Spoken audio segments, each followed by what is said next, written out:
Let's talk about confidence next. And confidence, I think of, is just that core inner belief. No matter if one's doubting you, you hear athletes talk a lot about people doubting them and doubting the team, but yet how they believe in themselves to accomplish their goal.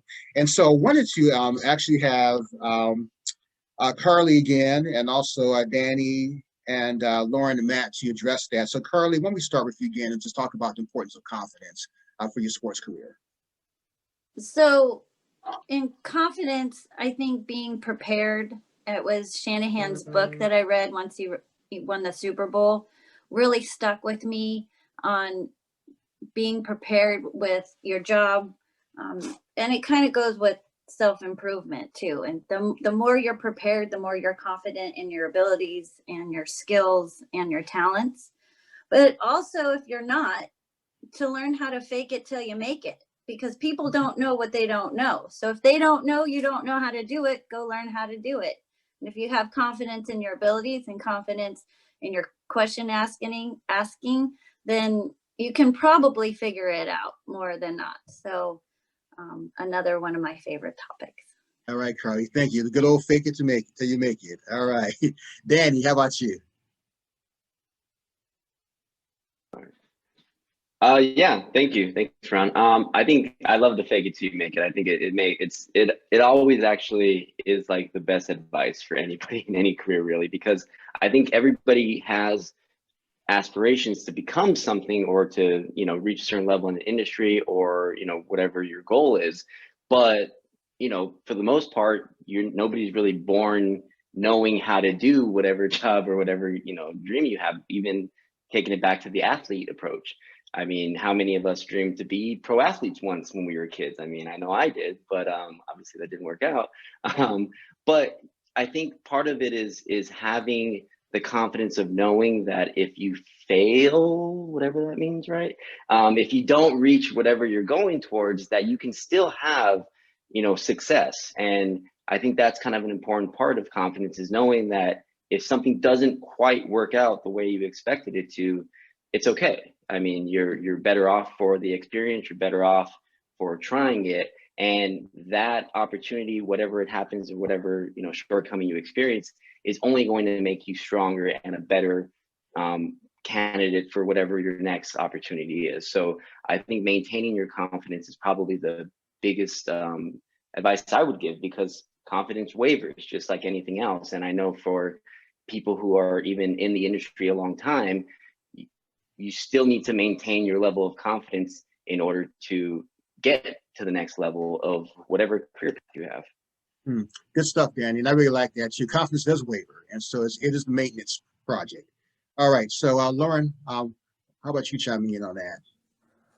Yeah, I mean, building off of what Danny and Carly said, confidence is something that no one expects you to have right off the bat. I think that the people that I've managed that have succeeded are the ones that, when they first come in, they ask a lot of questions because they know that they want to learn. But they're also the people that take and internalize what feedback they're being given and really run with it, and build that confidence. So, just knowing that you're not going to know everything, right off the bat. No one should expect you to know everything when you're starting out in your first role within the industry.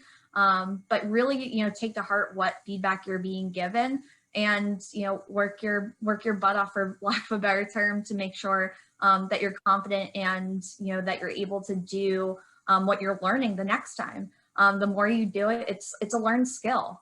Confidence is, the more you do it, the more you'll fake it till you make it, and be able to keep growing and build upon your skills. Okay, terrific. All right, Matt, why don't you wrap us up with this topic? Sure. I kind of think of a story. When I was a little kid, I had problems making friends. My parents were a little worried, like a little bit of a loner, and I was like probably 6 years old, and went to a therapist. The therapist was playing games with me and kind of observing, and he kind of, he said, you have you're a pretty funny guy. You need to show the kids that. And something clicked to me, like my first experience of confidence, just knowing, wow, maybe I am funny. Like maybe I should just crack some stupid jokes and make friends. And I've been cracking dumb jokes since. So, but that gave me confidence, and I've kind of taken that with me to not, I think the biggest thing is to not focus on your weaknesses. It's easy for us all to do. I do it at times too. I catch myself, but you know, it's like when I got my job with the Lakers and I applied, I was worried about my resume not being as impressive as maybe some of the people. And I had that self-doubt. And like the other panelists have said, it's the fake it till you make it thing. Focus on your strengths and what you can do good. And when you're going into that job, for me, my weakness was as maybe an animator, someone who is an editor would be doing like After Effects work, stuff like that. But I'm a storyteller, and knowing that I'm a good storyteller, it's something that I have confidence in. I really had to remind myself of that going in, and that I could learn the After Effects with time.